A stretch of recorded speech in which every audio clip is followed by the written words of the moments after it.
it would be very, very important to start to make something also here, because the traditions are very important. And again, as I saw, I've seen many designers from Russia or from Georgia or from all the East, which are very talented, really. And if at least there is a little base of expertise of doing something here, that would help a lot, because I really see very talented guys or girls which don't have the weapons, let's say, to make it properly. So I hope that this will grow for you. And also on Tuesday, yes, tomorrow, or on Wednesday, I think tomorrow. But tomorrow we will of course say the name of the winner of the contest, and we will make the collection. And next year he will also show his collection here in Mercedes-Benz Fashion. And I think that's it.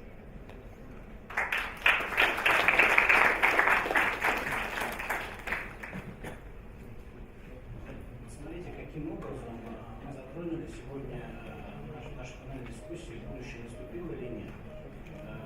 Очень правильно сказал Филиппо, то есть мы говорим о том, что есть будущее и есть оно сегодня. Но в то же время мы говорим о потребительских свойствах конечных изделий, конечных продуктов. Изучая сегодня рынок, мы видим отчетливое сознание того, что производителю продать в ритейл, Apparel продукцию гораздо проще, нежели чем ритейлу удовлетворить каждого отдельного потребителя. Вот здесь как раз и возникают различные споры, вопросов, что будет через несколько лет более популярно, индивидуальная одежда или все-таки брендовая одежда. Но самое главное, что мы говорим о том, что сегодня прикладная наука, она становится более доступной. Сегодня машины, механизмы, компьютеры, цифровые различные программы, их может применить достаточно небольшая мануфактура, фабрика, цех. Сегодня не обязательно за этим должны стоять большие научно-исследовательские институты. Филипп нам показал историю, каким образом прогрессивно можно двигаться сегодня от идеи, от эскиза, да, и добраться до полных магазинов в Италии. Мы отчетливо понимаем, что Италия сегодня одна из передовых стран, которая делает технологичный текстиль потребительскими свойствами. Но здесь я сожалею, конечно, что не присутствует на нашей панельной дискуссии президента Mercedes Fashion Week. Вот он несколько лет изучал различные инновационные центры по всему миру. И буквально на днях в нашей дискуссии вместе с участниками он сказал следующее. Вот, сегодня в России инновационный центр текстильной промышленности, который я возглавляю, он по-своему уникален. Те задачи, которые мы перед собой ставим.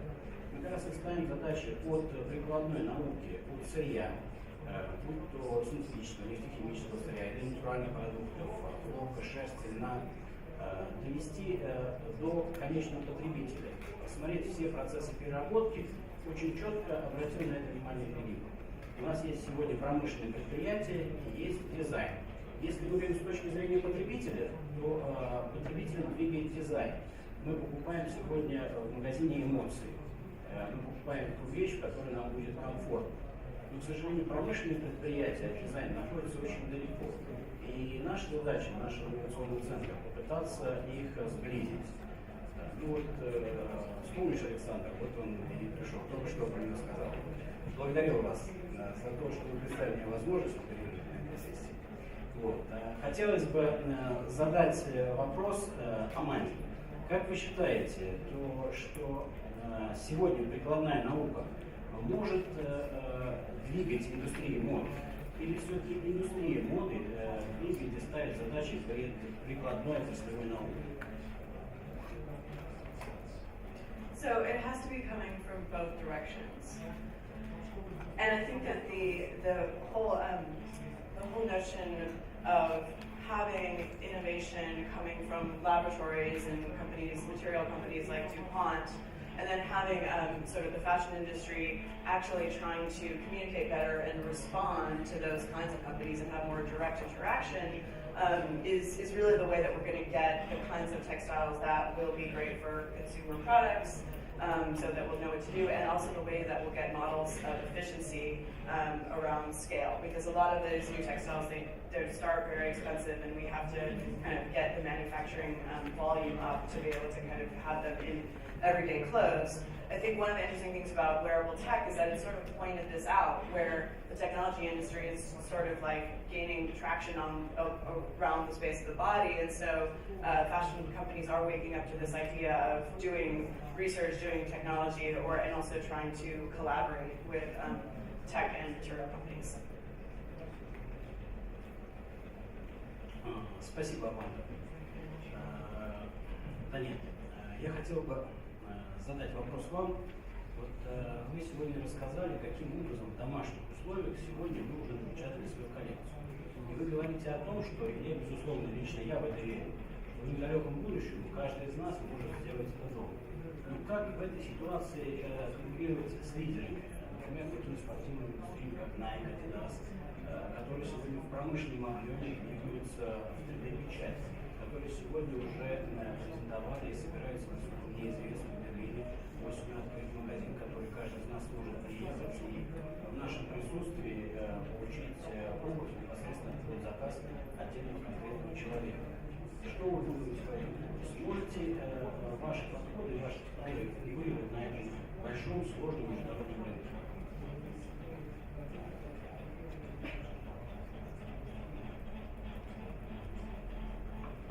So I think part of it's true, we can't compete Nike or Adidas, but I think in the future Nike and Adidas will share a file with us. So we'll be able to go to their website and download the latest Nike shoe that we like the most. We will have different materials to feed a printer with. It might look different than it looks today in a few years.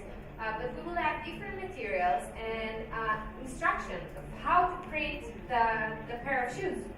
And then we will able to just put our measurements. We will, all of us probably, will have a skin for our body and for our feet and for our, every part of garment that we're using, or shoes, or we'll have our measurements.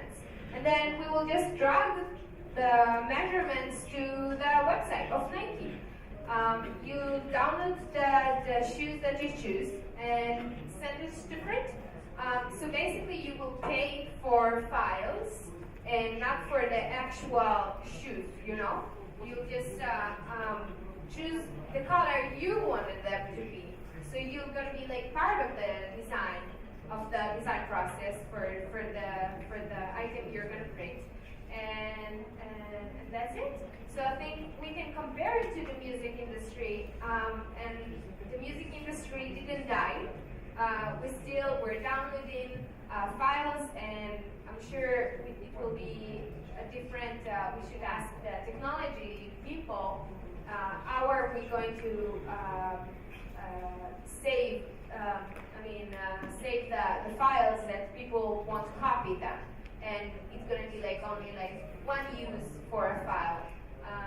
But this question that we will have to wait and see how exactly it's going to work. Did I answer? Can I add something to that? Just so to discuss sort of how 3D printing is used now, this actually is sort of happening not so much in home printers, but for example in the development of these.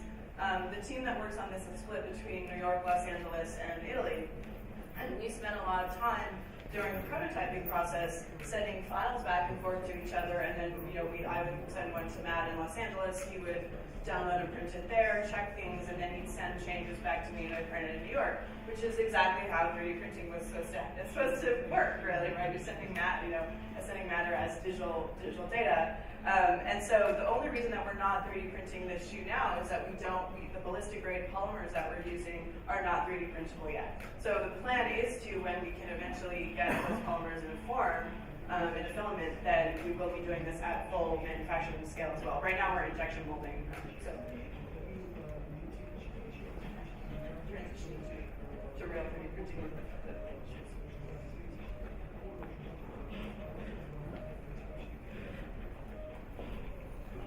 Отлично. обратить внимание, да, о чем мы говорим. Данит видит, что сегодня подняли достаточно большое количество рук.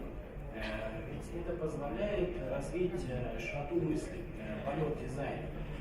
Если действительно дойдет до домашних условий, то каждый дизайнер сможет разрабатывать свою собственную коллекцию и продать макеты посредством интернета. Не нужно будет искать каких-то своих глобальных площадок, не нужно будет тратить достаточно большие средства на различные шоурумы и производства. Можно будет продавать вместо идеи макеты, которые, возможно, будут пользоваться спросом потребителей. Филиппо, я хотел бы задать вопрос вам. Как вы считаете, вот я уже говорил о том, что, безусловно, сегодня Италия один из лидеров по производству тканей с высокими потребительскими свойствами. Что нужно сделать российским предприятиям, чтобы научиться удовлетворять дизайнеров не только на территории Федерации, но и за пределами, чтобы наконец-то в России научились производить ткани с высокими потребительскими свойствами?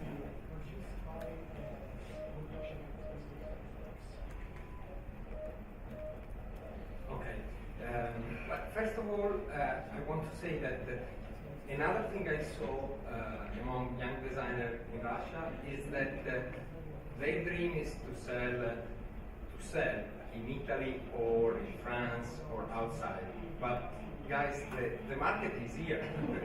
So you have the market here, and here or China, now the East is the big market. So I can understand Paris, Milan, New York are fascinating, of course, but your domestic market is so important. Everyone in Italy is fighting to come to sell here. So, okay, let's say that it's very important to have quality. And right now, to be honest, you can get high quality in Russia, to be just honest about manufacturing. You can get there in Italy, in France, and a few other parts. So, also in the States, because also in the States now they have good quality. But the idea is, if you want, you can just now, at this time, you can start doing something here, something very small, my suggestion would be. And of course, yes, you can start selling on internet. This is a great opportunity you have. So just start by yourself. You don't need a great amount of money. It's just doing some few things. And as everyone of the scouting people that around here, there are a lot.